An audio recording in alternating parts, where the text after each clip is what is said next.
I wonder if I've been on mute this whole time. That would be well. If that's the case, that's really embarrassing. But hey, welcome to Bricks Behind the Ivy. This is your host, Jeff Candid Cubs Rogowskis. And yeah, it would have been nice to have gotten a comment if you couldn't hear me. But we've got that fixed now. And yeah, feel free to drop your questions in the chat. Feel free to, shoot messages wherever you are. We're live right now on Instagram, Twitter, YouTube, Twitch, and yeah, that's it. So wherever you are, drop a question. Let's talk, the Cubs 2024 deadline and today's trade. So obviously, yes, the Cubs moved Christopher Morel today for Isaac Paredes, which completes the loop of the Cubs moving Isaac Paredes and Yeimer Candelario to the Tigers in exchange for, I believe it was Nick Castellanos. So the Cubs have in the last 2 years gotten Yeimer Candelario last year, and they brought Isaac Paredes back this year. So that's a little funny. So the Cubs are pretty familiar, and especially Jed might be familiar with Isaac Paredes' production. And if you look at his baseball savant page, there's nothing that really leaps out when you're looking at kind of standard um, MLB the show or MLB metrics.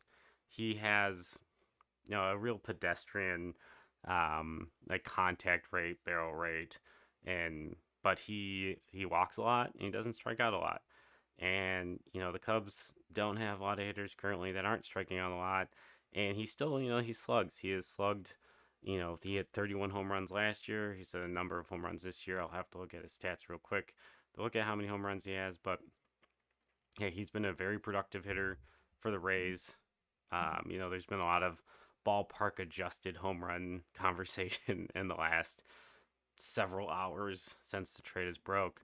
And yeah, like people are concerned about what those numbers look like, on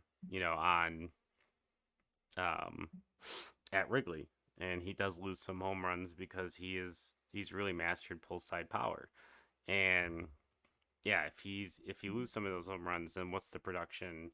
What are we looking at long term for the Cubs? It's tough to say. It really is because at the end of the day, um, the 2025 Cubs are like are the goal. That's where we're trying to go. And that's the 2024 Cubs. A lot of people have kind of written off, maybe rightfully so, because the team is not close to a playoff spot. As we stand today, and let me take a look at the current standings. The Cubs slid into fourth place today in the NL Central, and they're still 5 games back of a wild card spot, and they are 10 games out of the division. So obviously, the division, a little bit out of reach, maybe more than a little bit out of reach, and a wild card spot. A lot of things will have to go their way. They'll have to win, a decent amount of games, and they do not own the tiebreaker on a good portion of the teams in front of them. So that's troublesome. They don't really control their fate.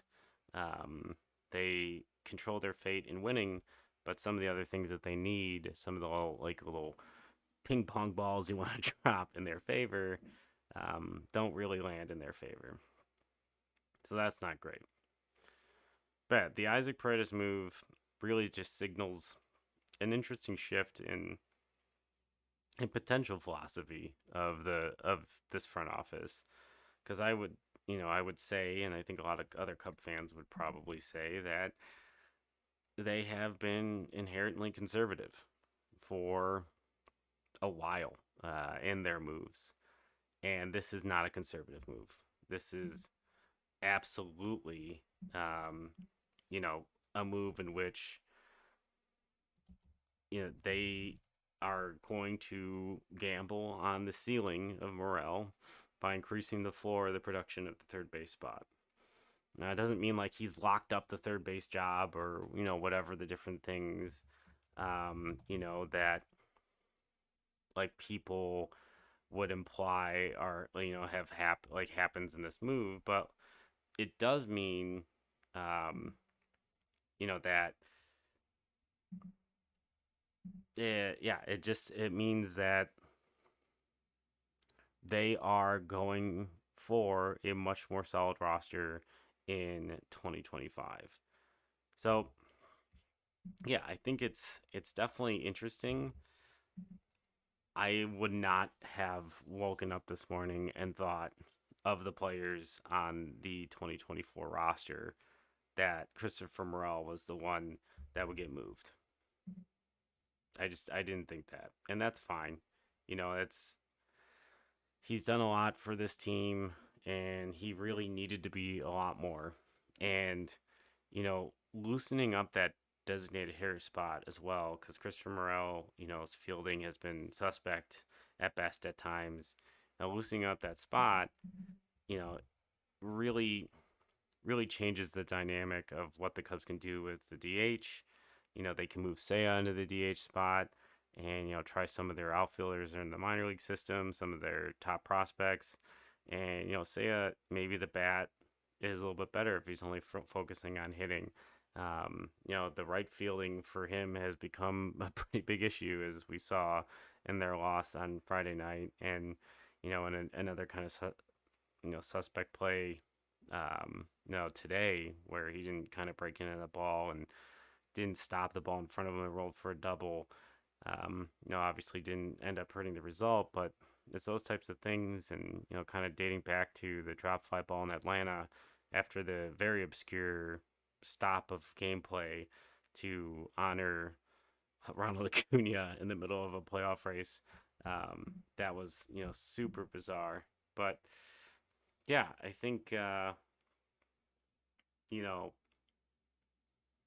long story short, the Cubs have increased their flexibility for the 2025 team, and they've also, you know, they've brought in a hitter that has produced at the major league level. So there's a little bit more of an expectation. Um, yeah, let's talk. Let's talk Hot Stuff's Cubbies rumors real quick, and then we'll kind of call it a night. Unless you have some questions, feel free to drop questions in the chat. We're live on Instagram, Twitch, Twitter, or X, and YouTube right now. So hello to everyone wherever you're watching. And yeah, Hot Stove Cubbies has got a scoop that the Braves and the Cubs have been engaged in discussions on Drew Smyly, as the Braves are trying to figure out what's going on with Ronaldo Lopez. So it'll be interesting to see what happens there. I don't expect a large return for a player like Drew Smyly, and he's got a weird amount of money owed to him. So some salary relief for the Cubs might be helpful. As we look to 2025, and yeah, he's got an expiring contract as well. He's not exactly providing a ton of innings for this Cubs bullpen, so it wouldn't be that huge of a loss. Gives an opportunity for another guy that the Cubs might have in the minors, to come back to the pen, as we've seen Julian Merriweather get healthy. And Adbert Alzolay was in Iowa this weekend as well. So that's some good news on the Cubs pen front. Yeah, we'll see what happens with, Hot Stuff's Cubbies scoop there. We'll see if there is any additional movement for the Cubs and the trade deadline. So yeah, I think, before I sign off, I do want to, as always, thank Wrigleyville Sports. They're a great sponsor. If you don't listen to the pod, you should start listening to the pod. We're on YouTube and wherever you get your podcasts. And, Wrigleyville Sports, they have a coupon code that affiliated with the show. If you go to checkout and put in the code IV10, you'll get 10% off your order. So make sure you check that out. Use that code IV10. Once again, it's in the description of the podcast as well, and you can get 10% off at checkout of Wrigleyville Sports, which is my favorite Cubs memorabilia store in Wrigleyville. Open since 1990, family run. Just great people over there. Yeah, support them, support Bricks Behind the Ivy. Use that coupon code and go to Wrigleyville Sports every time you're down in Wrigleyville or check out their website. Yeah, I think, as we go into the rest of this week, as we go into the end of the 2024 trade period, as it's a little earlier this year on the 30th, I anticipate the Cubs will move a few more players. It'll remains to be seen if it's Jameson Taillon. We've seen some rumors out there about the Dodgers discussing Nico Hoerner. With Christopher Morel getting moved, it reduces the chances, I feel like, of a Nico Hoerner getting moved, because I felt that if the Cubs move Nico Hoerner, Christopher Morel's natural position has always been second base, and thinking about it, a power hitting second baseman, it's kind of tantalizing. It makes me think of the Laser Show in Boston, Dustin Pedroia for all those years, and we've kind of leaned away from the true power hitting second baseman in the game. But yeah, I would see it less likely. And then there was some rumors that begin the weekend of teams asking about Seiya Suzuki as well.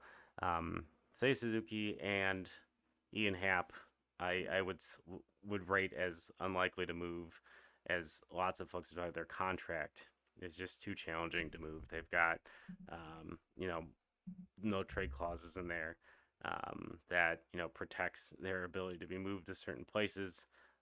The Phillies, as tagged in an Athletic article this morning, the Phillies were named as a team potentially interested in Ian Happ, but they were specifically looking for right-handed power bats, which makes sense. They have Shorer, who had 2 ding dongs today. God, I miss having that power in the lineup. And Bryce Harper, so they've got some pretty solid lefty power. So they're probably looking for some righty. And, obviously Happ's a switch hitter, who has, notoriously been a better hitter from the left side. But he does hit from the right side as well versus lefties. And he's hit some pretty big home runs from that side of the plate this year. But yeah, I just see it very unlikely as those guys to move. So, if we're looking at players that I think are going to move before the deadline, we're going to lean pretty heavily towards, Jameson Taillon, given the number of rumors tied to him at this point. But yeah, that package is going to be really interesting, given the number of years. He's got $18 million left, 2.5 years. So, I mean, 18, and then probably 9. So we're talking about like $45 million left. Don't know if a new team would pay that down. I hate moving starting pitching, especially when it's effective, because starting pitching in baseball is so valuable. Especially as we see continued arm issues and the health of some of these hard throwers, kind of come into question. But yeah, I think Jameson Taillon is one that's been tied. Cody Bellinger is an interesting one for me. I think he's been dangled. The trade has been described as not being impossible.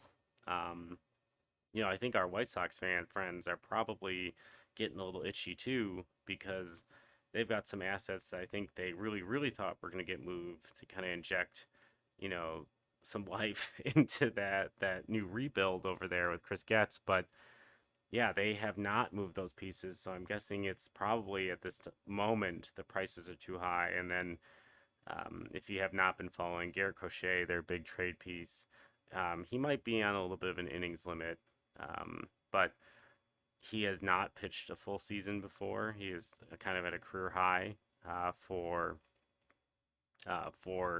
his innings, and he was in a bullpen piece before. He's coming off of Tommy John, so it's kind of up for debate, like what kind of innings he could really provide for a playoff team that's trying to acquire him. And he has kind of come out and said, yeah, I really only want to start, and so I can stay on that schedule. And he also would like an extension with whatever team he goes to, for like a little bit of commitment if he were to go the other way and provide some innings out of the pen. So yeah, he seems to be trying to drive the car there, which kind of makes that transaction a little more difficult. But yeah, I think the Cubs are going to move bullpen pieces. That is very likely, given the high prices. Be interesting to see if the Cubs can move Hector Neris. Obviously, a Cubs bullpen player that has come under a lot of scrutiny for some of his wild blown saves. He's been pretty sharp of late. Ironically, nearly tied for wins on this team because he has blown so many games and has been the pitcher of record when they've come back and won at times. So that's a weird, you know, byproduct of being the last to pitch and to give up tying runs, and you can sometimes get wins. And Hector Neris has a large number of wins this year, which further proves that the stat wins in baseball doesn't really mean much for the pitchers anymore. But yeah, I could see Hector Neris move. I think Mark Leiter Jr. is a pretty solid candidate. That's a guy that's up there. The Cubs have put a lot of mileage on that arm. It might move in a different direction with him while the value is still high. Mike Tauchman, another flyer that the Cubs have gotten in the last few years, been a great piece for the Cubs. Really like a great on base guy when they've needed it, but at the end of the day,